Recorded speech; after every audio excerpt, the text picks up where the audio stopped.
Hello everyone, welcome back to our channel कन्वर्ल classes. तो बच्चों, आज हम class 7 learn well smart mathematics का जो यूनिट 1 है उसका ये लास्ट वाला एक्सरसाइज है जो कि मैंने अपलोड नहीं किया था पहले। सो आज हम इसको अपलोड करेंगे। तो बने रहिए हमारे साथ इस वीडियो में। अगर आप हमारे चैनल पर नए हो तो विजिट कीजिए हमारे चैनल को, और आपका जो ये बुक है उसकी कंप्लीट सभी चैप्टर्स की एक्सरसाइज का सोल्यूशन आपको यहाँ पर देखने को मिलेगा। तो आप बने रहिए इस चैनल पर। चल तो देखते हैं। क्वेश्चन नंबर 1 है हमारा, right the additive inverse of -7। ठीक है, -7 का एडिटिव इनवर्स +7 होता है। नेक्स्ट है, give a pair of integers whose product is -10। ठीक है, हमें एक पेयर ऑफ इंटीजर्स देना है जिसका प्रोडक्ट -10 हो, फिर डिफरेंस -3 हो, फिर सम -8 हो। ठीक है, तो इनके लिए अलग अलग हम पेयर्स बना सकते हैं। तो चलिए देखते हैं सॉल्यूशन। तो देखो, एडिटिव इनवर्स -7 का +7 होता ही है। Next, product of -10। ठीक है, -10 लाने के लिए हमें एक पॉजिटिव, ठीक है, एक पॉजिटिव और एक नेगेटिव, ठीक है, दो यहाँ पर इंटीजर्स लेने होंगे, और इन दोनों को जब हम मल्टीप्लाई करेंगे तो जो आपका है आंसर -10 आ जाएगा। ठीक है, तो पेयर ऑफ इंटीजर्स आपके -2 और -5 हो गए। ठीक है, और भी पेयर ले सकते हो आप, ठीक है ना, जिसमें -10 ले सकते हो और मल्टीप्लाई प्लस का 1 ले सकते हो। ठीक है, इससे भी आपको -10 आ जाएगा। नेक्स्ट जो क्वेश्चन है बी वाला, उसमें आपको डिफरेंस -3 लाना है। ठीक है ना, तो कोई भी आपको 2 इंटीजर्स लेना पड़ेगा जिनका डिफरेंस -3 हो। ठीक है, तो मैंने पहला इंटीजर्स 10 ले लिया, दूसरा ले लिया 13। इन दोनों को सब्ट्रैक्ट अगर हम करते हैं, 10 - 13 करते हैं, तो आपका जो आंसर आएगा वो -3 आ जाएगा। ठीक है, तो दोनों का डिफरेंस -3 हो गया। नेक्स्ट है सी, जिसमें आपको सम -8 फाइंड करना है। मतलब कि आपको ऐसे 2 इंटीजर्स लेने हैं जिनका सम मीन्स ऐड -8 हो। ठीक है, तो मैंने ऐसे 2 इंटीजर्स ले लिए हैं, -4 और -4। ठीक है, आप ये भी ले सकते हो क्योंकि इन दोनों को ऐड करेंगे तो -8 आएंगे, या फिर -3 और -5 ले सकते हो क्योंकि इन दोनों को ऐड करेंगे तब भी -8 आएंगे। ठीक है, मतलब कि आपको दोनों ही नेगेटिव लेना है। ठीक है ना, एक आप -2 ले सकते हैं और -6 ले सकते हैं। ठीक है, इन दोनों को ऐड करेंगे तो भी आपका -8 आंसर आ जाएगा। ठीक है, तो यानी कि आपको ऐसे 2 इंटीजर्स लेने हैं जिनका आंसर 8 आए और वो आपको नेगेटिव में लेने हैं। नेक्स्ट है, क्वेश्चन 6 आना चाहिए। मतलब कि जब आप डिवाइड देते हो तो क्वेश्चन है 6 आना चाहिए। ठीक है, तो मैंने 12 और 2 ले लिया क्योंकि 12 में मैं, ठीक है, 2 से अगर मैं डिवाइड दूंगा तो मेरा आंसर जो है 6 टाइम आएगा, मतलब क्वेश्चन 6 आ जाएगा। ठीक है, और भी इसके पेयर बन सकते हैं, आप वो भी ले सकते हो। जैसे 18 में हम 3 से डिवाइड दे सकते हैं। ठीक है, 18 और 3 ले सकते हैं क्योंकि 18 में अगर हम 3 से डिवाइड देंगे तब भी क्वेश्चन 6 आएगा। ठीक है ना, ऐसे। नेक्स्ट क्वेश्चन आपका सेकंड है, चलो देखते हैं, फिल इन द ब्लैंक्स। तो यहाँ पर फिल इन द ब्लैंक्स है। यहाँ पर देखो, राइट द प्रॉपर्टी एंड, इनमें जो प्रॉपर्टी यूज की गई है उसका नेम भी आपको बताना है। तो देखो, पहला है 8 प्लस, ठीक है, इन दोनों का ग्रुपिंग हो रहा है और 8 अलग से है। ठीक है ना, अब क्या करेंगे, इनमें से एक को बाहर निकाल देंगे, जैसे 3 को बाहर निकाल दिया। ठीक है, और 2 और 8 का ग्रुपिंग कर देंगे तो यहाँ पर 2 और 8 आ जाएंगे। ठीक है, ये कम्यूटेटिव प्रॉपर्टी है आपकी, कम्यूटेटिव नहीं, एसोसिएटिव प्रॉपर्टी है। ठीक है, तो इसमें एसोसिएटिव प्रॉपर्टी भी लिख सकते हो। फिर देखो, 0 प्लस -7 किया। ठीक है, 0 में अगर -7 को ऐड किया, ठीक है, तो इधर देखो -7 और 0 आ जाएगा। ठीक है ना, तो ये आपकी कम्यूटेटिव प्रॉपर्टी है, commutative property of addition. Next है, देखो, ये आपकी डिस्ट्रीब्यूटिव प्रॉपर्टी है। ठीक है, ये दोनों ऐड में है और बाहर ये मल्टीप्लिकेशन में है। ठीक है, तो 51 को 75 से मल्टीप्लाई करेंगे, ये आ गया। फिर 51 को 21 से मल्टीप्लाई करेंगे। ठीक है, तो ये आ जाएगा आपका। ठीक है। प्रॉपर्टी का नेम लिखना चाहो तो डिस्ट्रीब्यूटिव प्रॉपर्टी। नेक्स्ट है आपका फोर्थ 60 × 1, तो 1 × 60 हो जाएगा, यानी कि 1 से मल्टीप्लाई करना, तो ये आइडेंटिटी प्रॉपर्टी हो जाएगी आपकी, ठीक है। नेक्स्ट है फिफ्थ, जिसमें देखो एसोसिएटिव प्रॉपर्टी है, क्योंकि यहाँ पर सीक्वेंस चेंज किया है, ठीक है। पहले ग्रुपिंग 13 और 8 की हो रही थी, ठीक है। अब जो है 13 को बाहर निकाल दिया, ठीक है, और बाकी के ये जो 2 बच्चे हैं इनकी ग्रुपिंग कर देंगे, ठीक है। तो commutative property in multiplication. Next है 6 वाला, यहाँ पर आपका डिस्ट्रीब्यूटिव प्रॉपर्टी इन सब्ट्रैक्शन, ठीक है। 90 को 18 से मल्टीप्लाई करेंगे, ये हो गया, फिर 19 को 9 से मल्टीप्लाई करेंगे, ये हो गया, बस। तो ये आपका क्वेश्चन 2 हो गया। अब देखते हैं क्वेश्चन 3 इवैल्यूएट, ठीक है। इनको हमें इवैल्यूएट करना है, मतलब कि मल्टीप्लाई है तो मल्टीप्लाई करना है।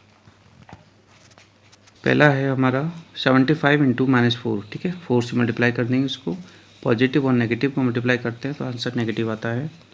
सेकंड है इसको इससे मल्टीप्लाई करना है, ठीक है। मल्टीप्लाई तो आपको आता ही होगा, ये नेगेटिव है ये पॉजिटिव है, ठीक है। पॉजिटिव नेगेटिव को मल्टीप्लाई करते हैं तो आपका आंसर नेगेटिव में आता है। अब यहाँ पर ध्यान दो, पहले हम इन दोनों को मल्टीप्लाई करेंगे तो 56 आपका आंसर आ जाएगा। ये भी नेगेटिव है, ये भी नेगेटिव है, अगर 2 नेगेटिव को मल्टीप्लाई करते हैं तो आंसर आपका पॉजिटिव हो जाता है, क्योंकि माइनस मल्टीप्लाई माइनस आपका प्लस हो जाता है, ठीक है। और यहाँ पर इन दोनों को मल्टीप्लाई करेंगे तो माइनस के 36 आ जाएंगे, ठीक है। वही कहानी है, पॉजिटिव और नेगेटिव को मल्टीप्लाई करते हैं तो नेगेटिव आंसर, ठीक है। कहने का मतलब कि मल्टीप्लिकेशन में आपको क्या ध्यान रखना है, अगर सेम साइन को मल्टीप्लाई करते हैं तो आप हमेशा आंसर पॉजिटिव आता है, ठीक है। अगर हम डिफरेंट साइन को मल्टीप्लाई करते हैं, सपोज करो अगर माइनस वाले को अगर हम प्लस वाले से मल्टीप्लाई करते हैं तो आपका आंसर माइनस में आता है, ठीक है ना। फिर हम इन दोनों को मल्टीप्लाई कर लेंगे, ये आ जाएगा आंसर, ठीक है। पॉजिटिव और नेगेटिव को मल्टीप्लाई करेंगे तो नेगेटिव आंसर आ जाएगा। ऐसे ही इन दोनों को मल्टीप्लाई करेंगे, ठीक है ना, चाहे इन दोनों को कर लो कैसे भी कर लो, ठीक है। मैंने यहाँ पर पहले इन दोनों को मल्टीप्लाई किया, 5 × 2 = 10, ठीक है। माइनस और माइनस क्या हो जाएगा प्लस, तो प्लस का 10 आ जाएगा। फिर इस 10 से मैंने इस 18 को मल्टीप्लाई कर दिया तो माइनस का 180 आ जाएगा, बस। तो ये आपका थर्ड क्वेश्चन हो गया। क्वेश्चन नंबर 4 की हेडिंग देख लेते हैं एक बार। क्वेश्चन नंबर 4 में हमें बोला गया है फाइंड द सम, ठीक है। सम फाइंड करना है और वेरीफाई करना है बाय यूजिंग कम्यूटेटिव लॉ, ठीक है। कम्यूटेटिव लॉ का यूज करके वेरीफाई भी करना है। तो देखो कम्यूटेटिव लॉ क्या होता है। कम्यूटेटिव लॉ ये कहता है कि अगर हम एडिशन में, ठीक है, सीक्वेंस को चेंज करते हैं तो कोई ज़्यादा इफेक्ट नहीं पड़ता है, मतलब order does not matter in addition, ठीक है। तो ये प्रॉपर्टी हो गई आपकी कम्यूटेटिव, ठीक है। एडिशन में ऑर्डर मैटर नहीं करता, ठीक है। और मल्टीप्लिकेशन में भी ऑर्डर मैटर नहीं करता, ऑर्डर मैटर करता है आपका सब्ट्रैक्शन में और डिवाइड में, ठीक है ना। ये कम्यूटेटिव प्रॉपर्टी कहती है कि अगर आप कोई भी 2 नंबर को ऑर्डर चेंज करके ऐड करते हो तो आंसर आपका सेम रहेगा, ठीक है। फॉर एग्जांपल जैसे 7 में मैं अगर 8 को ऐड करता हूँ तो आंसर आएगा 15, ठीक है। अगर मैं इनका ऑर्डर चेंज कर दूँ, कहने का मतलब अगर मैं 8 में 7 ऐड कर दूँ, ठीक है, तब भी आंसर आपका 15 आएगा। तो यानी कि order does not matter in commutative property, order does not matter in addition, that is commutative property. a + b = b + c, ठीक है। ऑर्डर चेंज कर दिया मैंने, यानी कि ये a है ये b है, अगर आप इनको ऐसे ऐड करोगे तो भी आपका आंसर -300 आएगा, ठीक है। या फिर आप इसको पहले लिखोगे इसको बाद में लिखोगे और फिर ऐड करोगे, फिर भी आपका आंसर क्या आ जाएगा -300 आ जाएगा, ठीक है ना। ऑर्डर चेंज करने से एडिशन का आंसर चेंज नहीं होता, यही कम्यूटेटिव प्रॉपर्टी है। ऑर्डर चेंज करने से, ठीक है, मल्टीप्लिकेशन का आंसर चेंज नहीं होता, यही आपकी कम्यूटेटिव प्रॉपर्टी है। नेक्स्ट देखो, नेक्स्ट में आपका वही है, अकॉर्डिंग टू कम्यूटेटिव प्रॉपर्टी लिख देंगे, पहले इसको लिखेंगे और इसको लिखेंगे, ऐड कर लेंगे, ठीक है। आंसर आपका ये आ जाएगा, ठीक है। और फिर हम इसको और इसको लिखेंगे, ठीक है, तो इधर भी आपका आंसर सेम आ जाएगा, ठीक है। ऑर्डर से कोई फ़र्क नहीं पड़ेगा कि पहले कौन सा लिखा है, ठीक है। अब देखो यहाँ पर माइनस का है और ये प्लस का है, इसलिए यहाँ पर सब्ट्रैक्शन हुआ है। ठीक है, मैंने अभी बताया था ना, एक नेगेटिव और एक पॉजिटिव। ठीक है, नंबर अगर मल्टीप्लिकेशन में नहीं है, नॉर्मली है, तो आपका सब्ट्रैक्शन होगा। फिर देखते हैं नेक्स्ट इसका थर्ड, माइनस के 41 और माइनस के 7। ठीक है, according to commutative property A plus B equal to B plus A, यानी कि माइनस के 41 में अगर आप माइनस के 7 को ऐड करोगे तो आपके आंसर माइनस के 48 आ जाएंगे। अगर आप माइनस के 7 में और माइनस के 41 ऐड करोगे, मतलब ऑर्डर चेंज कर दिया आपने, पहले 41 लिया था फिर 7 लिया था, अब 7 ले लिया और 41 ले लिया, तो भी आपका आंसर जो है माइनस के 48 ही आएगा। ठीक है, ये वेरीफाई हो गया। फिर देखते हैं इसका फोर्थ है, इसमें वही है same, according to commutative property A plus B equal to B plus A, इसमें इसको ऐड करेंगे। ठीक है, तो आंसर आपका ये आ जाएगा, क्योंकि ये माइनस का है ये प्लस का है, तो सब्ट्रैक्शन हो जाएगा। ठीक है, फिर ऑर्डर चेंज कर देंगे तब भी यही आंसर आएगा।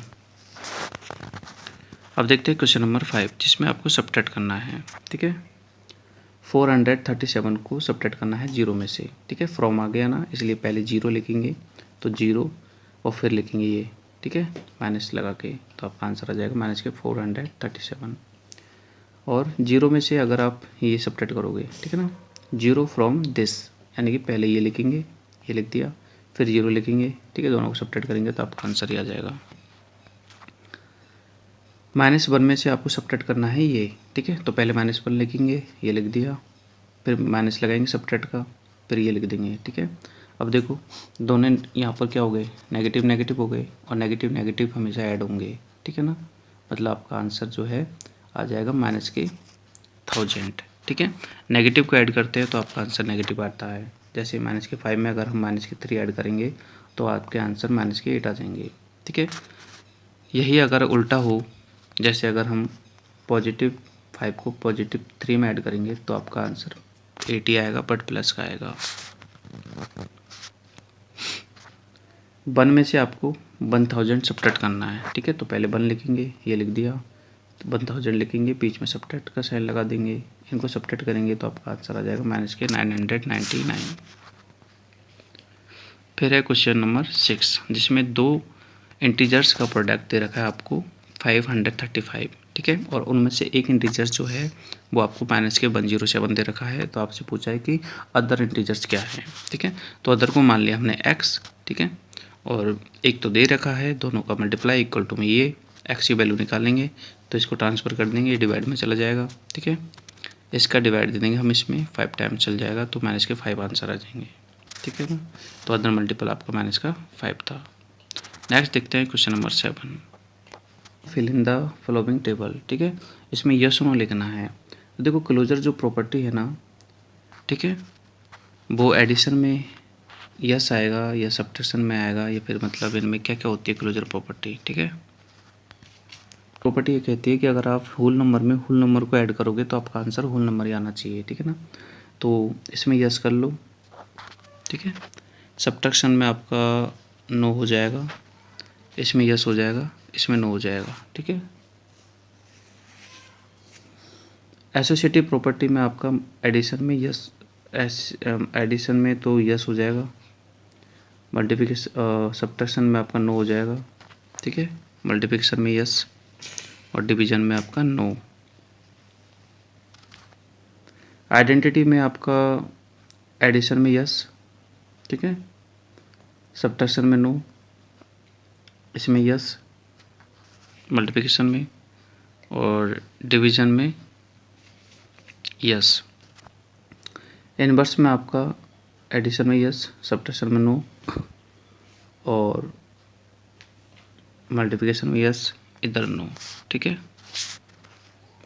अब देखते हैं question number 8, evaluate the following, simplify करना है इनको यूजिंग प्रॉपर्टी ऑफ मल्टीप्लिकेशन। ठीक है, 5 × 318 × 4। ठीक है ना, तो यहाँ पर देखो सूटेबल तरीके से हमें इनको मल्टीप्लाई करना है।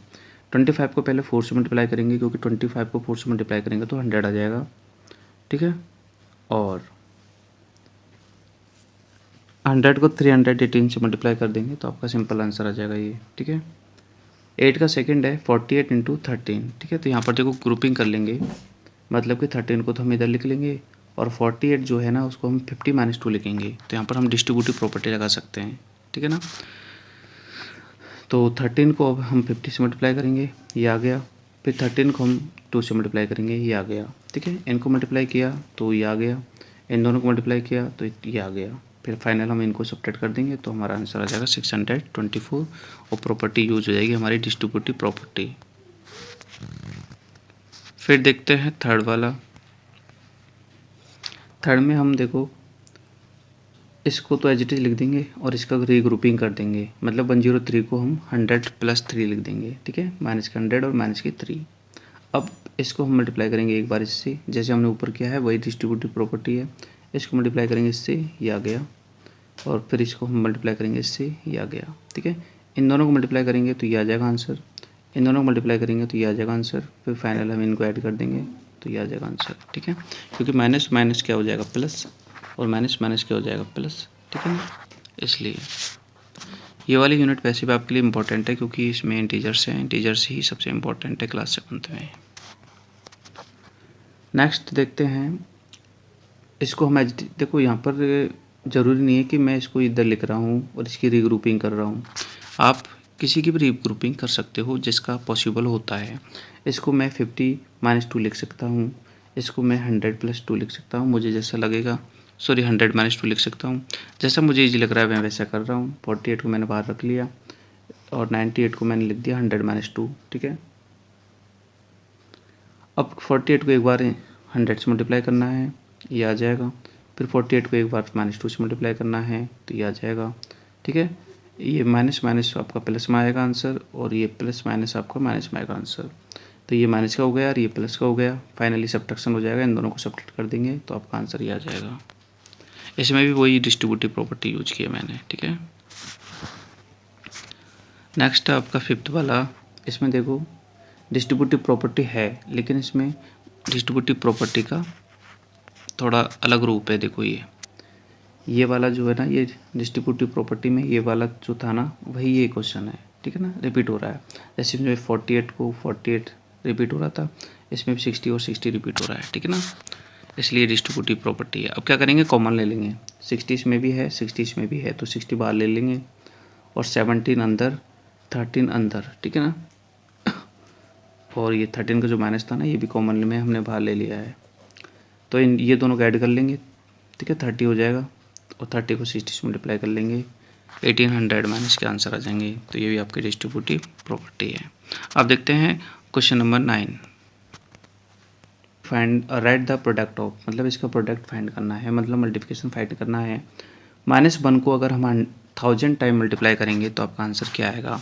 ऐसे -1 को अगर हम 989 टाइम करते हैं तो आंसर क्या आएगा, ठीक है। मल्टीप्लाई लिखा है, ये 9th का फर्स्ट है कि answer of this question is +1। मैंने डायरेक्ट लिखा है कि इस क्वेश्चन का आंसर जो है +1 आएगा। क्यों आएगा, because -1 is multiply by itself, -1 को खुद से मल्टीप्लाई किया है इन 1000 टाइम, ठीक है, 1000 time, that is even time. कहने का मतलब जो ये 1000 टाइम मल्टीप्लाई किया है ना, ये 1000 ऑड है या इवन है। अगर ये इवन है तो आंसर आपका क्या आ जाएगा, प्लस आ जाएगा। अगर ये ऑड होता तो आपका आंसर माइनस का 1 ही आता, ठीक है ना। बस ये है, यानी कि आप -1 को कितने बार मल्टीप्लाई करो, लेकिन जितनी बार भी मल्टीप्लाई करो ये देख लो कि ऑड टाइम क्या है, इवन टाइम क्या है। अगर -1 को इवन टाइम किया है तो आंसर पॉजिटिव, -1 को ऑड टाइम किया है तो आंसर नेगेटिव, ठीक है। 9th का जो सेकंड था ना, इसमें हमने 989 टाइम मल्टीप्लाई किया था और 989 जो है आपका ऑड है, इसलिए इसका आंसर आपका -1 आएगा, ठीक है ना। बस ये रीज़न है इसका। अगर यहाँ पर इवन टाइम करते तो +1 आंसर आ जाता, सिंपल सी बात है। ये लिख लेना 9 में, ठीक है। अब देखते हैं question number 10।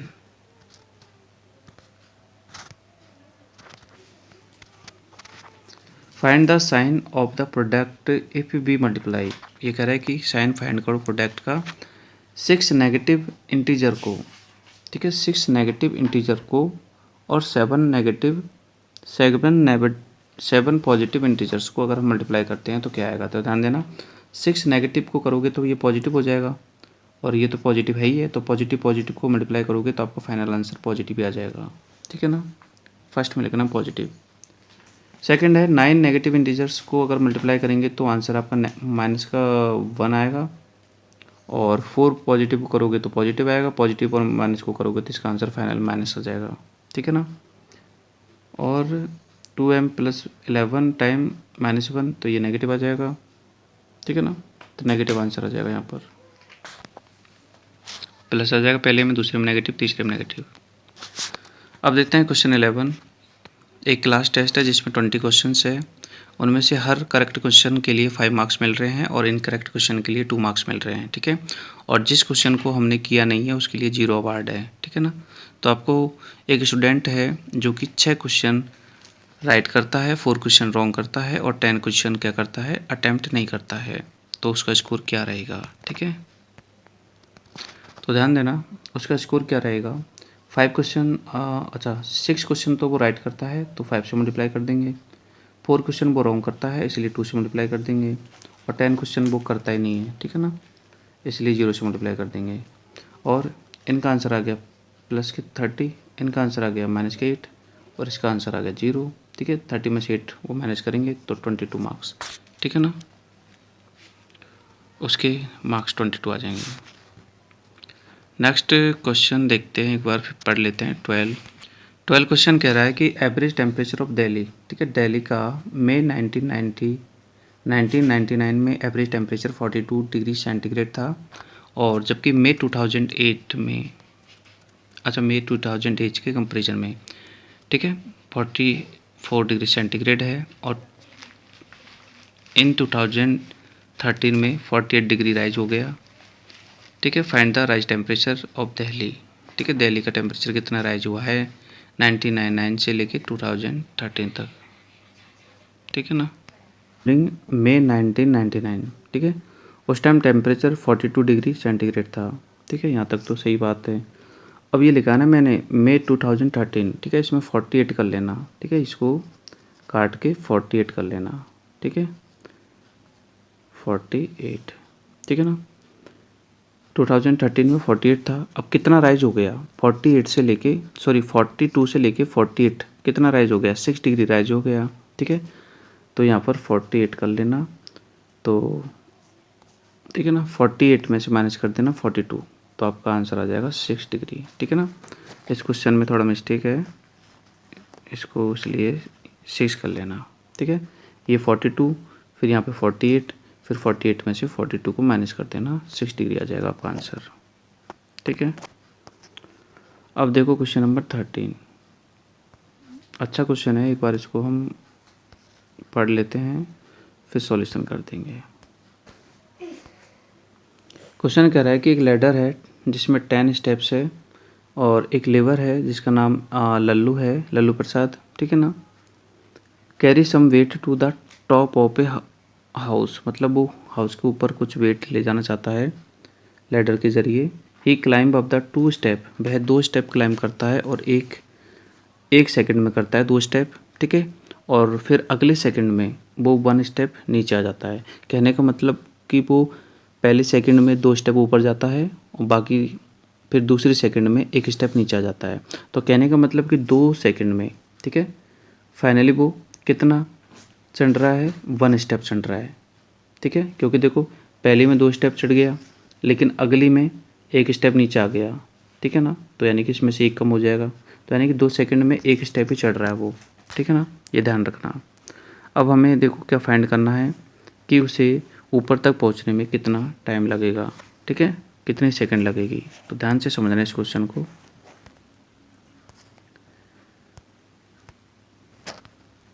2 step in 1 second, ये कह रहा है कि 2 स्टेप, पहले सेकंड में तो 2 स्टेप चलता है, फिर अगले स्टेप में वो 1 स्टेप डाउन हो जाता है। तो फाइनली मैंने लिखा है देखो ओवरऑल इन 2 सेकेंड, मतलब 2 सेकेंड में वो 1 स्टेप ही चल रहा है, ठीक है। सो फॉर 8 स्टेप, ये कह रहा है कि 8 स्टेप 2 सेकेंड में 1 स्टेप चल रहा है, मतलब 1 स्टेप चल रहा है, तो 8 स्टेप चलने के लिए उसको 16 सेकेंड का टाइम लगेगा, क्योंकि 2 सेकेंड में 1 स्टेप, 2 सेकेंड में 1 स्टेप, तो 16 सेकेंड में 8 स्टेप, ठीक है ना, यानी कि 8 स्टेप जो है वो 16 सेकंड में कवर कर लेगा, लेकिन स्टेप तो पूरे 10 है, ठीक है ना। तो ध्यान देना 8 स्टेप पे पहुंचा वो तो उसे 16 सेकंड का टाइम लग गया। अब अगले स्टेप मतलब अगले सेकंड में ध्यान से समझना 8 स्टेप पर वो खड़ा है और 16 सेकंड का टाइम लग गया। अब अगले सेकंड में मतलब 17 वाली जो सेकंड होगी ना उसमें वो 2 स्टेप चढ़ेगा, क्योंकि वो 2 स्टेप ही चढ़ता है हमेशा, ठीक है।